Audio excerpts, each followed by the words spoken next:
because the recording will be better. So I just want to do a little recap since we're recording now. We have some technical difficulties. That's why I'm holding my iPad. We're trying to live stream into our Facebook group, but I will put this recording up in the group. So if anyone's having trouble hearing or whatever, you'll be able to hear on the recording later. But this is Heidi, and she's here to talk about overcoming her challenges.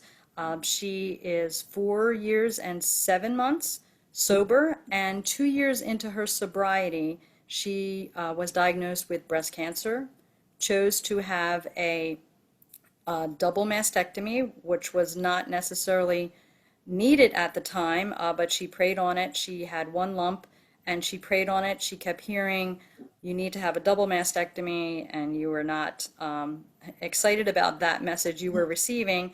And as it turned out, after they did the mastectomy, 5 days later, you were called by your physician who said, you're not going to believe this, you actually had a more serious cancer in your other breast that we didn't see on the mammogram, and you kind of saved your own life, or your divine intervention saved your life miraculously, in my opinion, Yeah. by having that double mastectomy. And so you had learned a lot, I would imagine, in sobriety. 2 years into the your sobriety, you learned a lot about control and decisions and things, and that's kind of where we were just what we were talking. And now Yeah.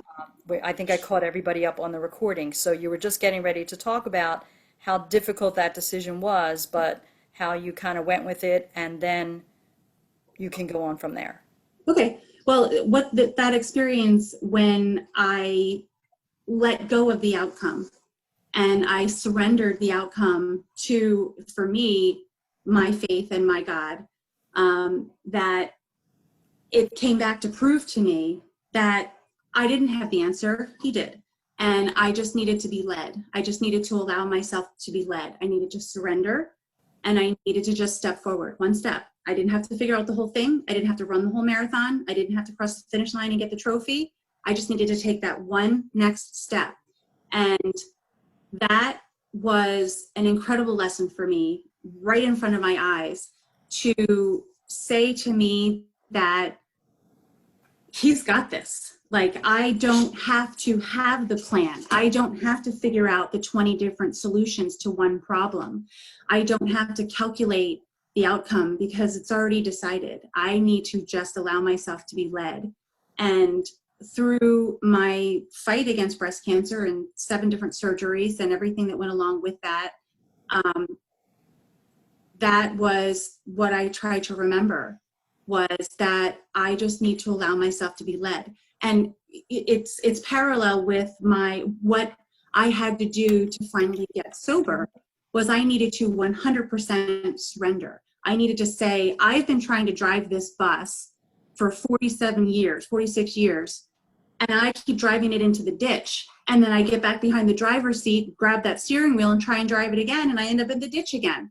And it's just the point that I got to say, I'm not driving this. I don't know how to drive this bus. I am driving this completely inappropriately, completely dangerously. I give up. And I shouldn't say give up. I surrender. Giving up and surrendering are 2 completely different things. So the ability to learn to do that, because I was sober for 50 days, 50 days, the fall before I did get sober in 2015. I shouldn't say I was sober. I wasn't drinking. There's a difference between being sober and living sober. I was sober being that I wasn't drinking, but I wasn't living sober because I was not changing anything in my life, in my thinking, in my heart, in my soul, in my mind. That was the catalyst for the manifestation of the behavior of me drinking, was the manifestation of the problems within myself. And I think that's a really important point that I'll come back to. But I was a non-drinker for 50 days, and I relapsed horribly, and finally got to the point in January of 2016 that I surrendered. I took my hands off of the handlebars. I took my hands off of the steering wheel, and I said, I don't know what I'm doing. I can't do this anymore. Help me. Someone help me. And folks ask me, like, what was your rock bottom? What was your lightning bolt moment? What was your come to Jesus? You know, were you in a ditch in your car? Did you get arrested? Were you in the hospital in ICU? And I did not have that dramatic, life-altering rock bottom.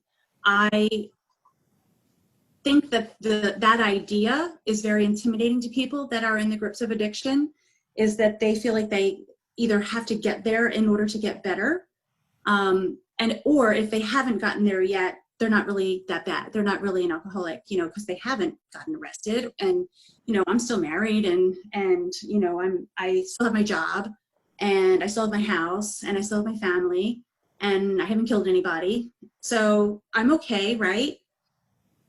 I will tell you from my experience that you don't have to have that horrible, dramatic, life-altering experience in order to know that you need to make a change. And I did not have that catastrophic event, thank God. I was headed towards it at breakneck speed, don't get me wrong. The only thing I had the day that I chose to get help was 1/100th of more willingness than I did the day before. I just had one tiny little smidgen more of the ability to say, I surrender. And then I just opened up my mind, opened up my heart, opened up my arms, and I allowed myself to be led. So it's very synonymous to how I approached my cancer fight. Is I surrendered. I don't know what I'm doing. I'm not a specialist. I could WebMD and Google myself all day long and get all sorts of terrifying answers and stupid ideas and things, you know, that I probably are that aren't the healthiest thing for me. Or I could allow myself to be led by the specialist, and that's what I did. I felt like the whole time I was going through that journey, I had a doctor on one arm, I had a friend or a family member or a whole army on the other arm, and I just allowed myself to be led to the next step. And we didn't try and figure everything out all at once. We just figured out one step at a time. So, you know, we got the ultrasound, then we got the biopsy. Got the biopsy result, then we decided on surgery. We got the surgery, we found out more cancer. We got more tests. I had what's called an axillary dissection. They pulled out 21 more lymph nodes to see where else the cancer was. One step at a time. And then that goes back to my sobriety, which is one day at a time.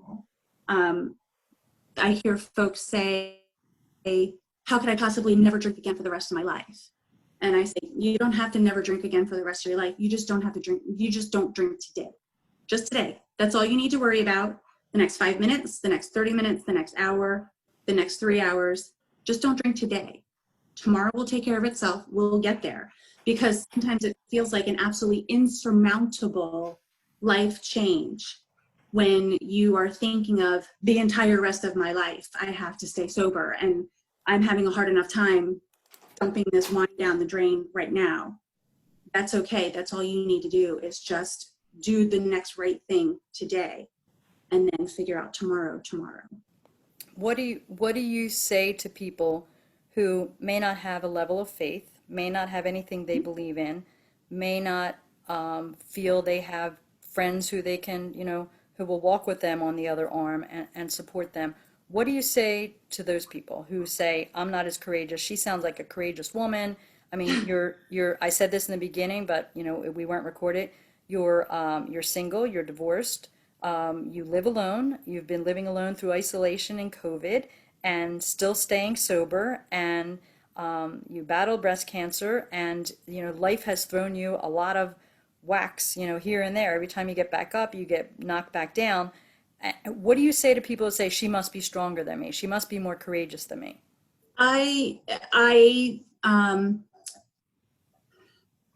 It's humbling to hear, first of all, but it's inaccurate. I don't think I'm any braver than anybody else. I just had the willingness to do one next right thing. And what I will tell you as far as isolation, the thing that's very scary and a very slippery slope is addiction and chemical dependency is a very jealous lover. And what I mean by a very jealous lover is dependency and addiction wants you all to itself. So dependency and addiction loves isolation. Dependency and addiction loves to sit on your shoulder and whisper in your ear with this hot breath saying, nobody understands. Nobody's going to understand this at all. They're going to tell you that you're a piece of crap.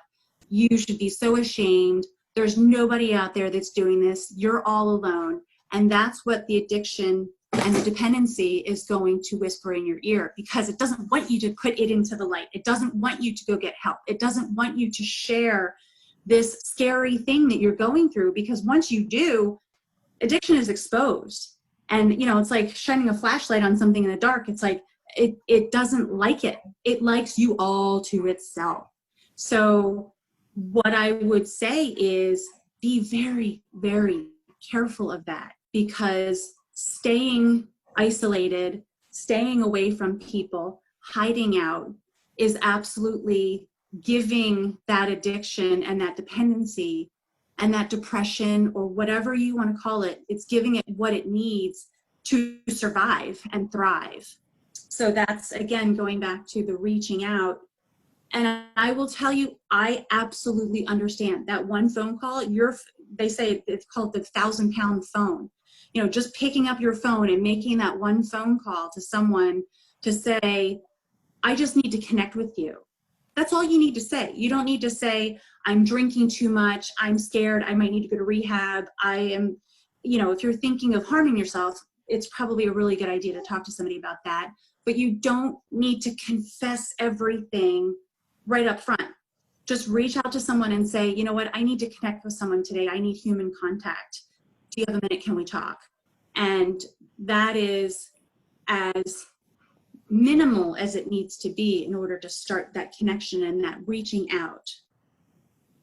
And isn't that the same thing, though, what you just said in how you got through it was through the cancer? Same thing. Reach out, get somebody to walk alongside you, to prop you up, to help you. And why do you think it's so hard for so many people to ask for help?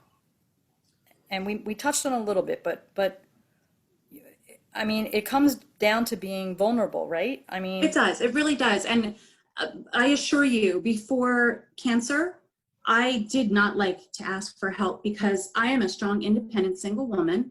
I got this. I can do this myself. Thank you very much. I've figured it out on my own. I've done it on my own. If I'm asking for help, it's saying that I am incapable. It's saying that I am weak. It's saying that I am unworthy. It's saying that I am less than. And those feelings, the unworthiness and the less than, is something that I have struggled with my entire life. So it basically is taking those really, really gritty, hard, sour feelings that we have of inadequacy and saying to somebody, I'm feeling inadequate, I need your help. But what I will tell you is the phrase that inspires people into action faster than any other is, I need your help, or could you help me? Because it is allowing them to contribute what they've got that they're looking for a place to put as well. And it's giving them the opportunity to be that person for you. And someone said something to me, I wish I could remember who it was again, when I was going through the cancer fight, people would offer to make me meals and drive me places and come walk the dog or whatever. And I was thinking to myself, well, I can cook for myself. I mean, I can make myself a sandwich. They don't have to come and bring me dinners. Like, that's totally unnecessary. And someone said to me, Heidi, you're taking that opportunity away from them. You are neglecting them, that opportunity that they want to do for you to help you. And that put a whole different spin on it for me. It was like me thinking that I was saving them the trouble, when in actuality, this is truly what they wanted to do for me, and I was taking that opportunity away from them. So that's a different way. That hit me like a ton of bricks right between the eyes. I was like, who the heck am I to tell somebody they can't help me if they really, really want to? So I think that's part of it too, is allowing ourselves to be okay with somebody wanting to do that. It's not them saying, you can't make it without me. You better let me make you a dinner. It's them saying, I want to make this easier for you. Please let me. It's not a judgment on your capability. It's not a judgment on your strength or anything like that. It's them wanting to make it a little easier, help you walk through it. And that's the way they know how. People don't know what to do. Truly, people don't know what to, people have said some stupid things to me just because they don't know what to say. And, you know, especially about my breast reconstruction, like people have said some really dumb things about my breast. I'm very open about it. So, you know, there's no secret that, you know, when I was having a surgery, I posted on Facebook. When I was getting my areola tattoos, I didn't post them, but I posted that it was happening on Facebook. So, you know, people say some really, really weird stuff. And it's not because they're being inconsiderate. It's because they don't know what to say. They don't. They don't know what to say to you, and they don't want to not say nothing.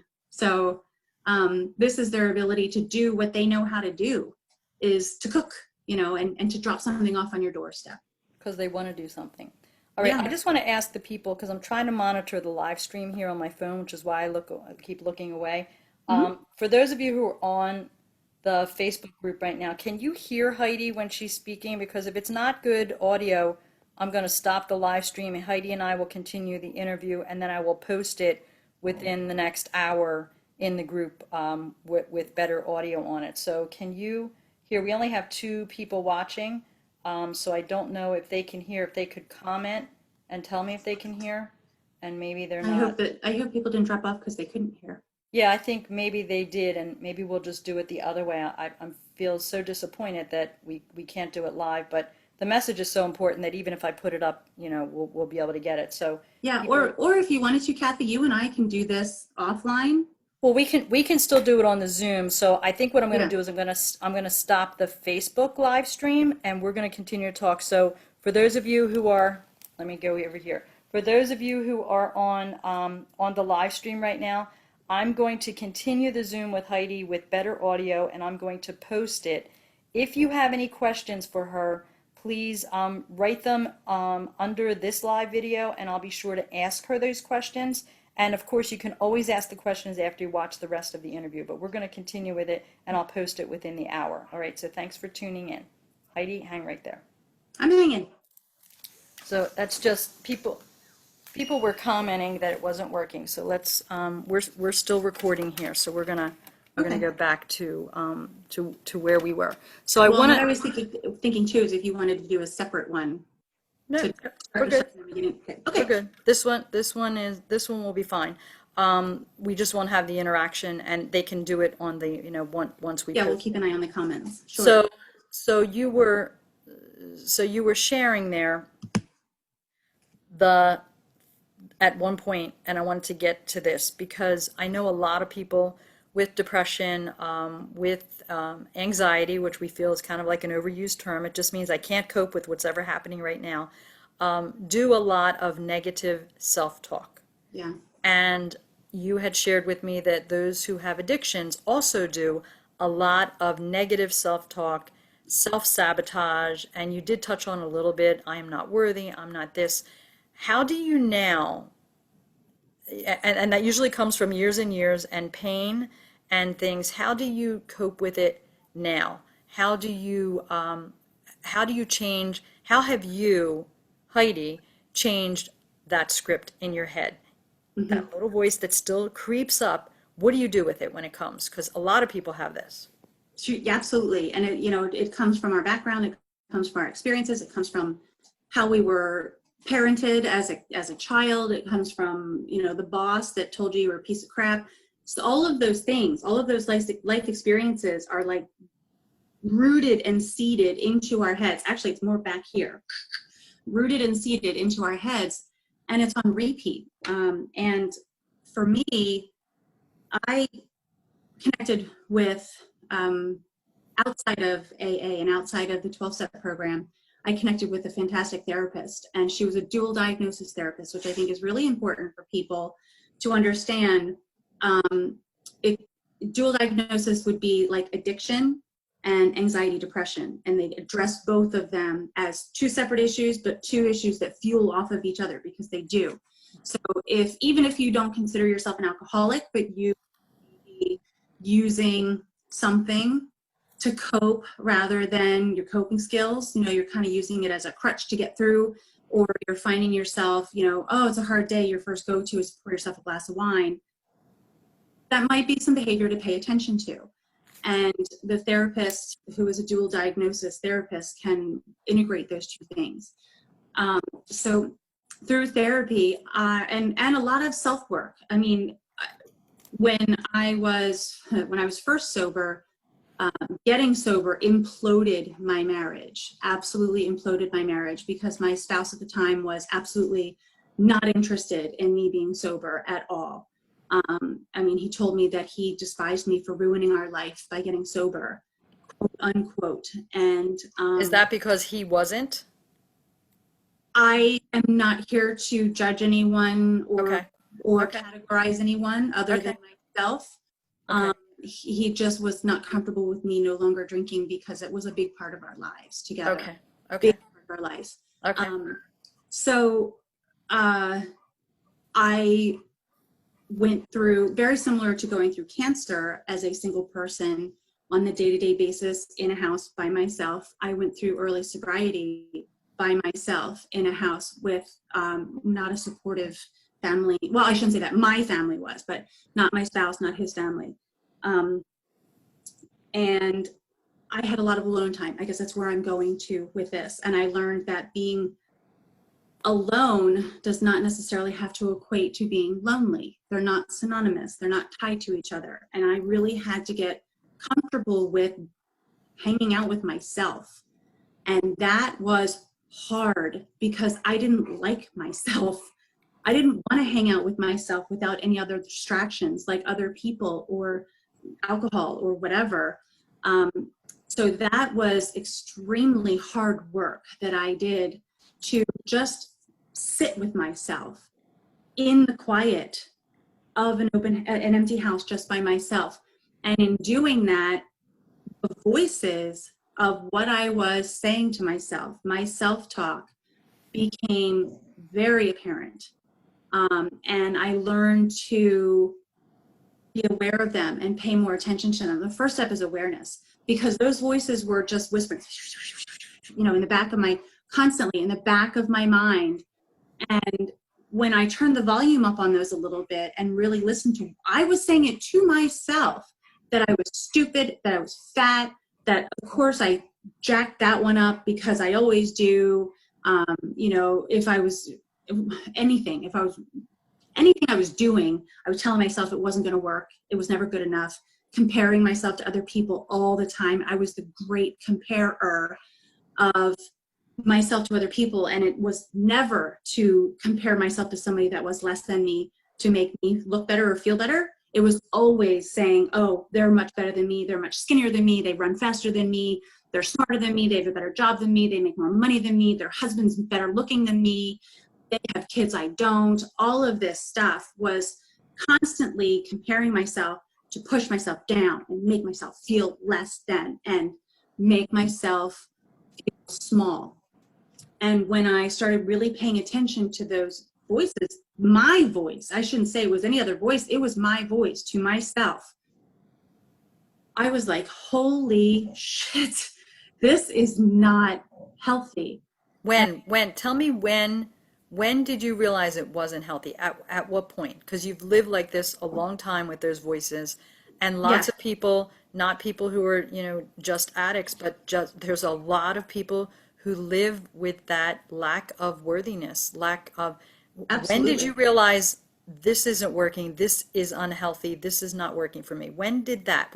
Did it take you getting sober to do that, or was it before you got sober? No, it was definitely not before I got sober, because that haze of, the dependency and what I was putting into my body muted those voices in my conscious mind, but they were still going into my subconscious. So I was not aware of them necessarily. I just crap. Okay. What brought it to light for me was my therapist one day. And I don't remember exactly what we were talking about, but I remember what she said. She said to me, Heidi, if you heard someone saying those things to someone else that you love, what would you do? And I thought about it, and I'm like, I'd probably throat punch them. Like, that is a horrible thing. It's like, why are you being okay with you saying those things to you? If you would not be okay with hearing someone say, you're fat, you're stupid, you'll never do this, you've effed this up again, you know, all of these things. If you wouldn't be okay with hearing someone say that to someone that you love without stepping in, intervening, and making a change, you need to be aware of the fact that that's the situation you're in. You are saying these things to yourself, and it should be someone that you love. So there was a lot of moving parts that just really needed to integrate with each other, which was the awareness, the consciousness of the voices, the learning to be okay with myself the way I am, the learning to like myself, let alone leading into loving myself. Understanding that, you know, the mistakes that I've made do not define who I am. It was part of the process to get me here. So there was a lot of work that went into that. But to go back and to answer your question, you know, kind of what was that moment that I realized that the way I was talking to myself was not okay, is when someone put it into a different context for me. And I love that I love that context, and that's why Yeah, you know, it just sometimes it you takes need it a out of my professional head. to do that. Yeah. That's very eye-opening. But then, you know, we've done a lot of workshops at Pillars of Light and Love, and a lot of workshops in the past on learning to love yourself. And one Mm-hmm. of the instructors who ran that, one of the assignments was that in between sessions, I don't know if it was a 2-week session or a 1-month session, they had to go home and look in the mirror, and every night look in the mirror and say, I love you. Mm-hmm. And I remember the next session, a woman came in and said it took her something like 7 nights to be able to look in the mirror and say that without breaking down and crying. She Yeah. couldn't even say that. And when we teach the little kids, you know, we do programs from ages 5 and up, and we taught the lesson on learning to love yourself. We didn't call it that, but it was all about, you know, they made little boxes and put in there all the little things you love about yourself. There was a child who came up, and he was probably about 7 or 8, and he says, "Oh no, I can't do this. It's wrong for me to love myself." He even said it was against his religion, that if, and he Yeah. was so excited to put all these little messages in the box, and at the end he's like, I can't take it home. I can't take it home because I'm not allowed to love myself. And I was I was like, what? That Yeah. there are actually Yeah, I think religions. our society um, makes us think that it's weird or conceited or Another child said that. She goes, "Oh, that would be conceited if I loved yeah, myself." yeah. And I If was I, like, "No, honey, it's not." But and I'm yeah, like, if I can't teach adults this, how am I going to teach kids? But you got to learn it as a kid. you do. That's Well, and you know, that's it. if you think of all the marketing and advertising of products, Hmm. at least half of them are marketed to make us feel like we're not good enough and we need this product to be prettier, skinnier, faster, richer, get a better husband, whatever, drive a better car, get a better job. Get rid of the pimples, get rid of the fat. Yeah, get rid of I your know double people chin, who all of it they look totally different on Instagram than they do in person. Like you meet them in person, and you're without like, a filter. right. Well, it's the filter and it's the makeup and it's the stuff, and I do use the one to take my wrinkles out. I have used that one for some of my headshots, but yeah, it's like the first thing people do, and young people, and that's especially who we need to work on, when they look in the mirror is like, oh no, I got a pimple. Oh no, I've got wrinkles. Oh no, oh no, oh no. No, for you to look in the mirror and be able to say, I'm okay just the way I am, Mhm. is It's probably one of the it's really hard hardest because it's a things to tremendous do. rewiring of however many years we've been on this earth that we've been told differently. Mm-hmm, mm-hmm. It's really hard to love yourself in a world that doesn't want you to. Hmm. In a world that doesn't want you to, is it the world that doesn't want you to, or does the world make you feel that you shouldn't love yourself? I think both. Yeah. I think, you know, again, going back to the marketing, you know, Mm-hmm, we felt mm-hmm, great about ourselves and mm-hmm. didn't feel like we needed any of that stuff. Those companies would go out of business. Ah. don't want us to feel great about ourselves. They always want us feeling like we need something else. We need to add this to our life. We are lacking. We don't have enough. We don't do enough. And I think definitely that feeling less than is profitable for them. Because they can't sell you anything, right? Right. I don't Right. need you. They can't sell Yeah. you anything. If they put the person up there with a six-pack ab, they won't be able to sell it if they don't make you feel that you don't have this, and if you buy this, you should. And you're right, it Right. is marketing, but especially teenagers' brains, they can't process all that. They just think they have to have No. it, or they have to look a certain way. So getting comfortable in your own skin, and I think it's just coming full circle. If you can't get comfortable in your own skin, if you can't learn to love and approve of yourself, if you can't take self-responsibility for, hey, this is me. If I'm not happy with, my body, maybe I'll exercise, maybe I won't, whatever. All of that comes down to the self-responsibility and the self-acceptance and getting yourself in a frame of mind that's okay. And if you can't get yourself there, then people are turning to the temporary fixes, the temporary Mhm. feel goods, whether it's drugs, whether it's alcohol, those temporary things, whether it's shopping. I have a friend, Shopping, sex, friend who had a shopping eating. addiction, friends who have sex addictions, and that's what made them feel whole. If they could get it every night, that made them feel manly. So when you can't be okay with who you are, you're going to turn to something else. But underneath it all is the pain, right? Yes. It's the pain. Yeah. I have to take a drink. That's Let's okay. talk about hiding that pain from yourself and not showing up. You and I talked about this, showing up Mhm. and being present and being okay. Yeah, again, I can't speak for anyone else's journey. I can only speak for my own. But for me, I believe alcohol was not my problem. Drinking was not my problem. Drinking was the manifestation of the behavior that was inspired by my um,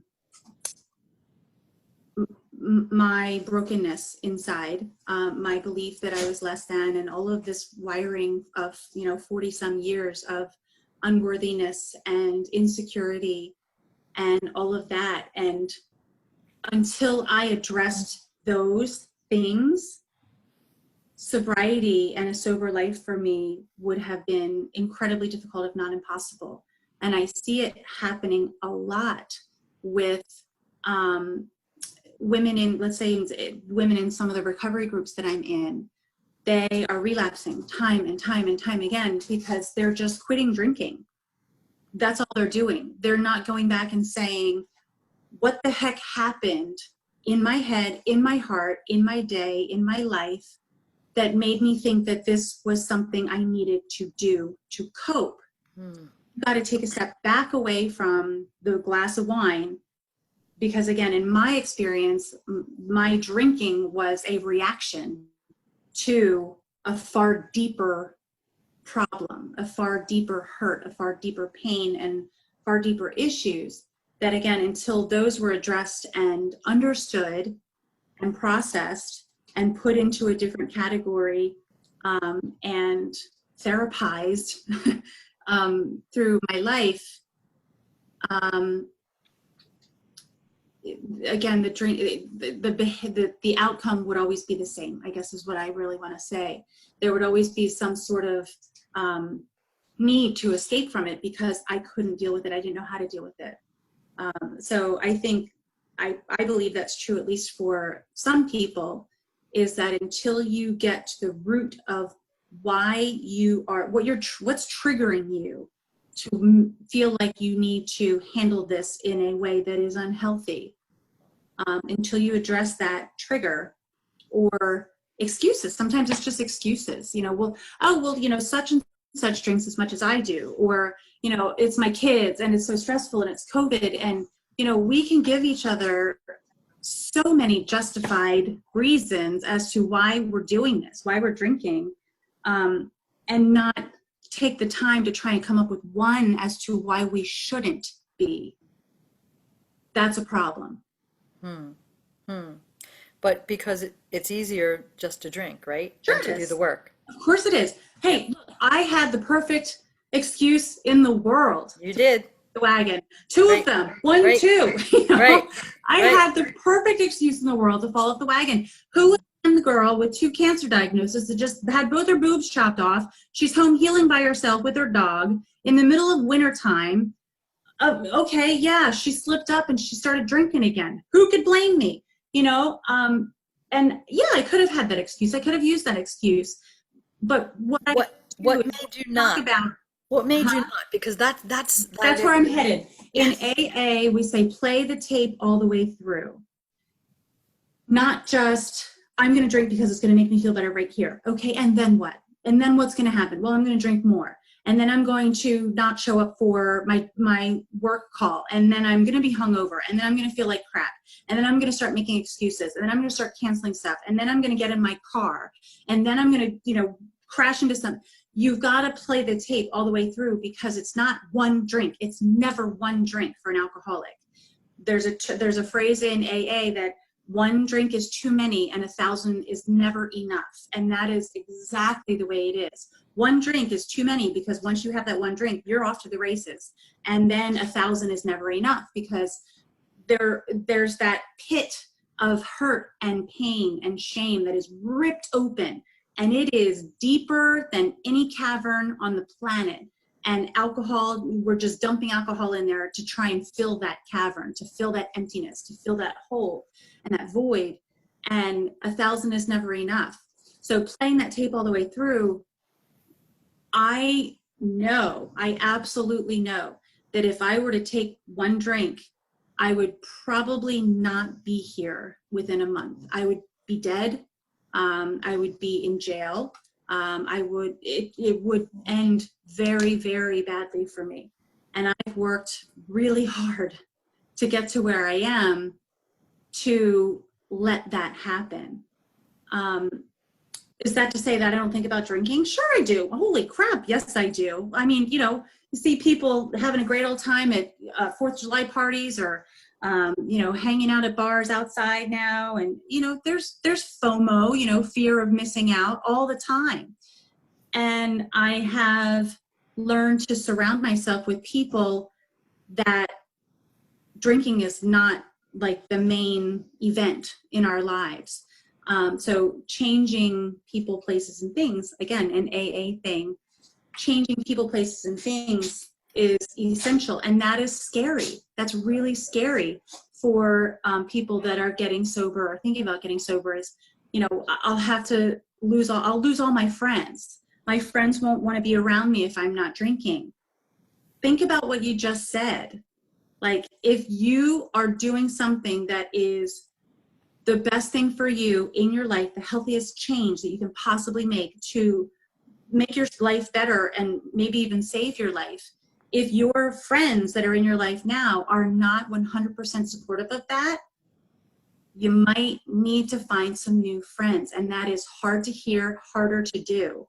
It's critical. I mean, when I was in the height of my alcoholism, I surrounded myself with party people. And, I was always the one to pour another drink for everybody because I didn't want to be the drunkest one in the room.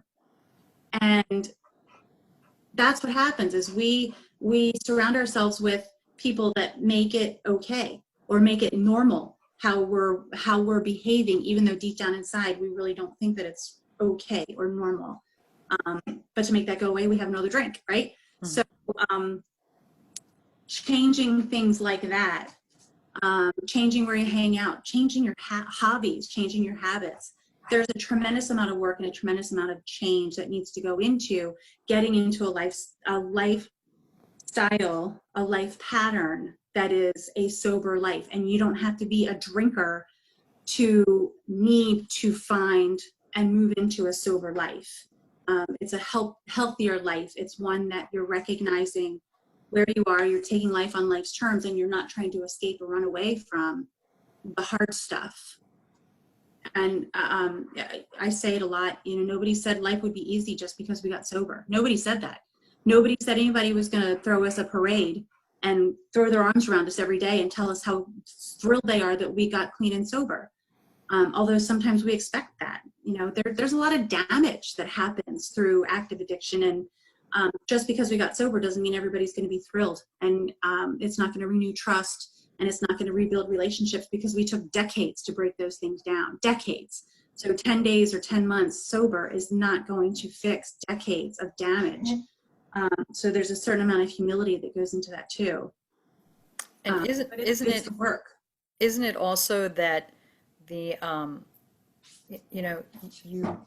you put the work into it, and a lot of people, one of the number one things that people in general, everybody needs and craves, is appreciation. Mm-hmm.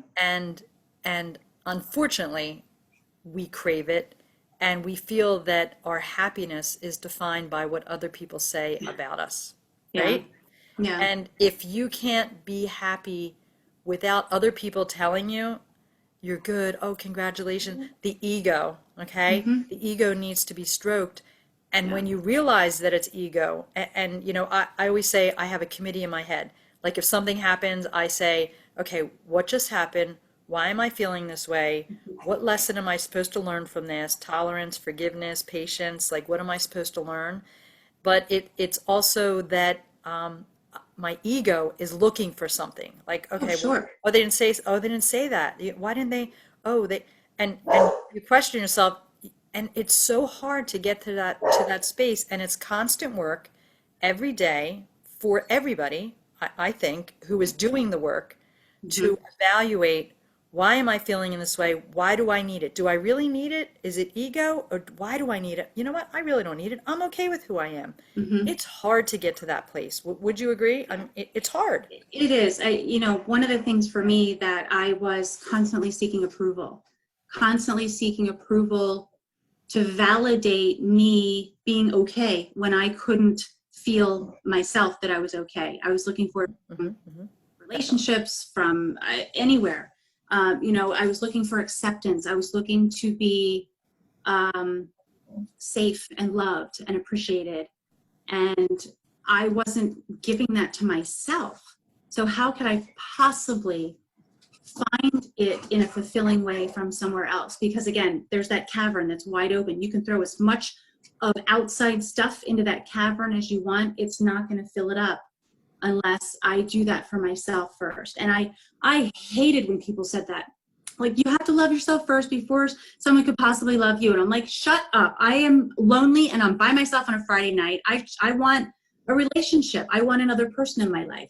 Well, you're not going to, just shut up. I did not want to be told that, because it was the painful truth that, I was not okay with myself, and going out and seeking someone that wanted someone that was not okay with themselves was a recipe for disaster. The type of people that I was attracting into my life, because that's what I was looking for. Someone to tell me I was okay, someone to prop me up and support me, and, tell me the things that I was not able to tell myself, was an incredibly unbalanced relationship. So until I was able to give this to myself, it was unsuccessful. And how was it that time when the therapist said to you, why are you saying all these negative things to yourself? You wouldn't say them to someone you love. Was it that started you to wake up to, what am I doing?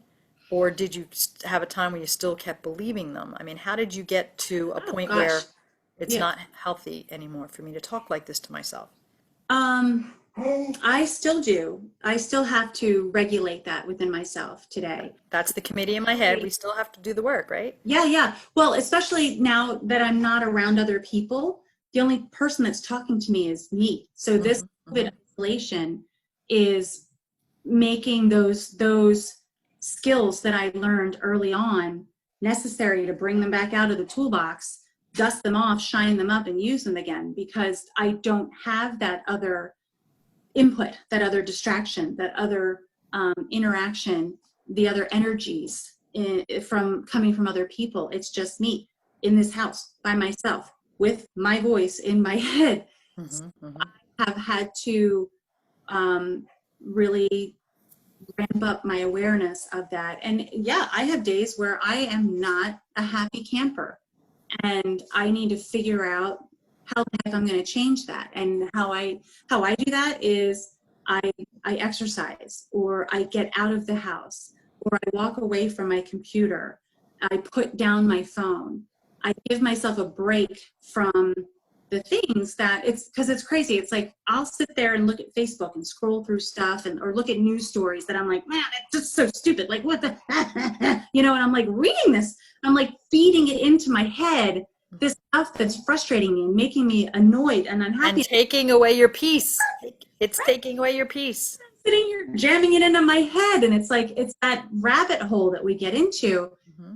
That I just have to walk away from it. I need to step away from it, and it doesn't work for everybody. Like you were saying, the exercising thing. It's like not the last thing that you're interested in doing, and that's okay. That's my thing. Some people write, some people meditate, some people cook, some people go and volunteer.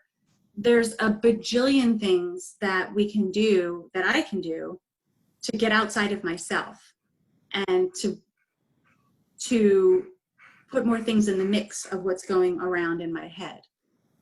And that's getting out of your own way. We talked about that the other day. Yes, yeah. Being able to get out of your own way. So many people stay stuck Mm-hmm. in the negativity, in the self-sabotage, saying things like, why did you eat that? If you eat that, you're going to be fat. Why don't you, and you can't Mm-hmm. even enjoy something you made a decision to eat. You have to eat. I say you have to eat with joy. Whatever Yeah. you choose in that moment, as long as it's healthy. But, every once in a while, I'll have a hot fudge sundae. And if I sat there with that hot fudge sundae or a banana split, and I can count probably on two hands how many I would have in a whole year. If I sat there and said, I shouldn't be eating this, this is going to make me Mm-hmm. fat, this Mm-hmm. is not good for me, my body is not going to process that food in a healthy way because I'm already telling my cells this is not good for me. That's Right. self-sabotage, and a lot of us do that in our lives, and we take away our joy. But if I eat it and say, you know what, I'm only having a couple of these a year, this tastes so wonderful, I'm so glad to have this moment, and you eat with joy, it's a whole different mindset, and Mm-hmm. shifting your mindset is a lot of work. It Mm-hmm. is a lot of decisions, a lot of healthy decisions, would you say?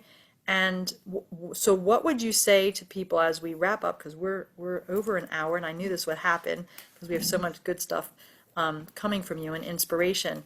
What would you say to somebody who really has a hard time getting out of their own way, who says, you don't understand me, you don't know what my life is like, I can't face my demons, they're there, you don't know what's happened to me, Mm-hmm. I can't get out of this. What do you say to that person?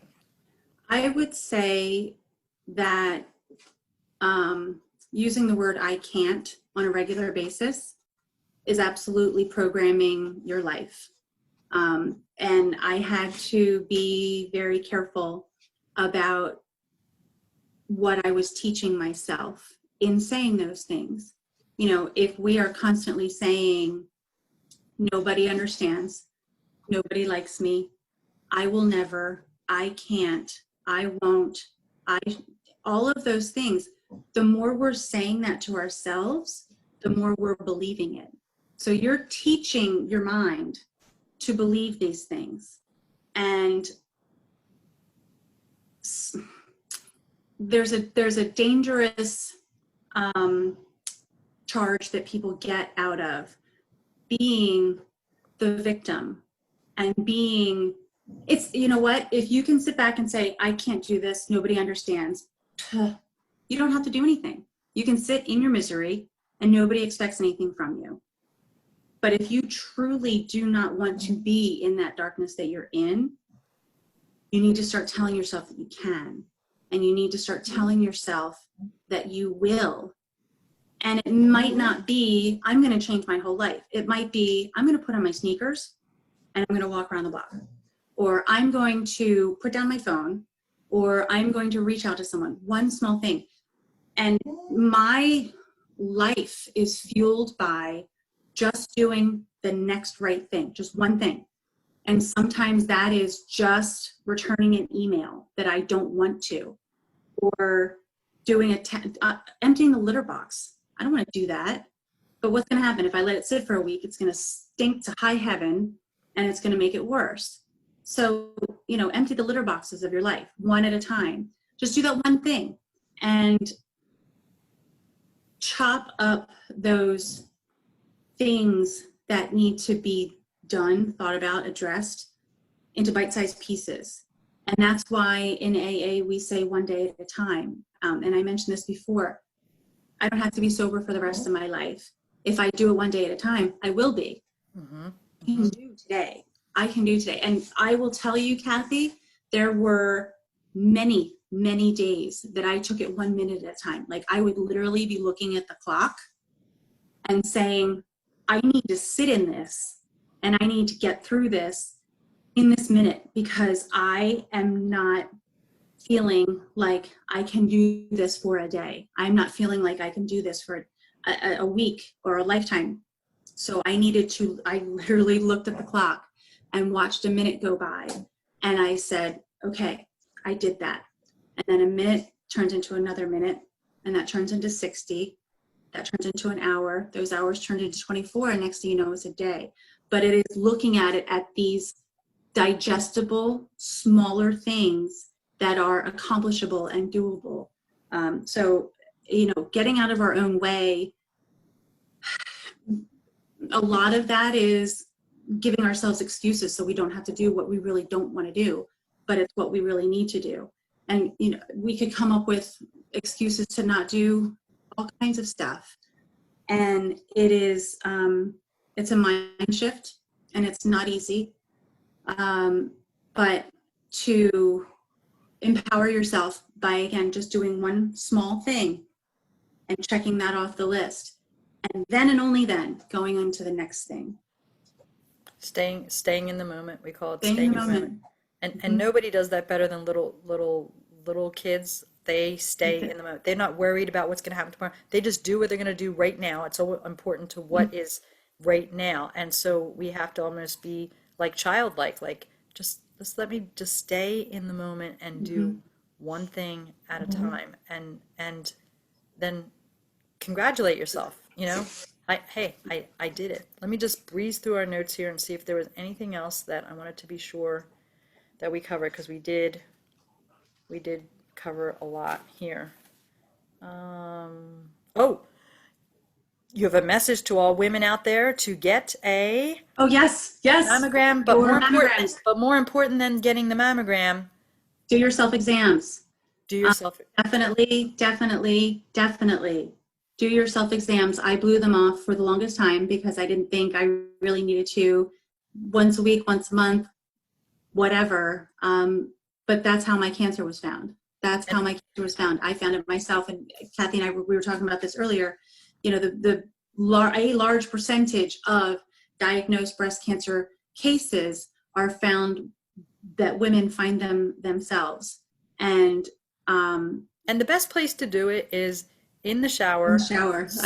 Soap yourself up, Yep. and really just do like you're doing an just exam. rub around. Right. And do it with the soap. It's quick, it's easy, and then don't be fearful. Don't if you find something, get it checked out. It's not Yes. always something, but if it is, I mean, look at Heidi. She made a decision, and then it turned out for the best. You just can't put it on the back burner. Right. Yes, I agree with you. I mean, had I not gotten the double mastectomy, we wouldn't have found this other cancer until it was probably in several other parts of my body. My liver, my spine, my who knows, my uterus, my bones. It could have been everywhere. The last thing, wait, I just lost it. It was something I was just going to say, putting it off. Oh, I wanted to say, for those of you who are over 50, colonoscopy. My father died of colon cancer at 84 years old. he never had a colonoscopy, something that is so treatable, that is so easy to do. Yeah, So your health is very, very important. And for people who don't have insurance, I know that mammograms can be gotten for free. I mean, they bring hmm, the, I don't know if they've been doing it lately with COVID, but please take care of yourself, talk nice to yourself, know that you are worthy, and no matter what that voice is that may come up as you're listening to Heidi talk and saying negative things to you, like, oh yeah, she's, she's beautiful, she doesn't have to worry, she doesn't know, all those things, recognize them, right? Because it's the awareness, is what you're saying, Heidi, like awareness of, what did I just say? Why did I yeah, say that? Did that serve my highest good? Did that bring me inner peace? Because this whole group is called Pillars of Peace. Anything that takes away your inner peace means that it's not working. And reach out and find somebody who can help. We are talking about if you know people who are cancer warriors, people who are in the middle of cancer, people who have battled it and just would like some support or to support others. Heidi and I are talking about starting an online support group that she would run. If there's interest in that, please private message me or Heidi in the comments below and just say, hey, I'm interested in that. We can get it going and reach a lot of absolutely. people online. And I thank you for that offer that you Mhm. put forth the other day. But I thank you for your time. We're like 90 minutes now, and I know we could go on again. So we'll probably have you back when I can get the Facebook Live to work better and we can take live questions. But for right now, I think this has served its purpose, and everybody got to meet you and can see that you're open, you're honest, you're putting yourself out there. You have overcome so much, and you've shared your story, and to hopefully give other people hope that they can do it too. They just have to reach out.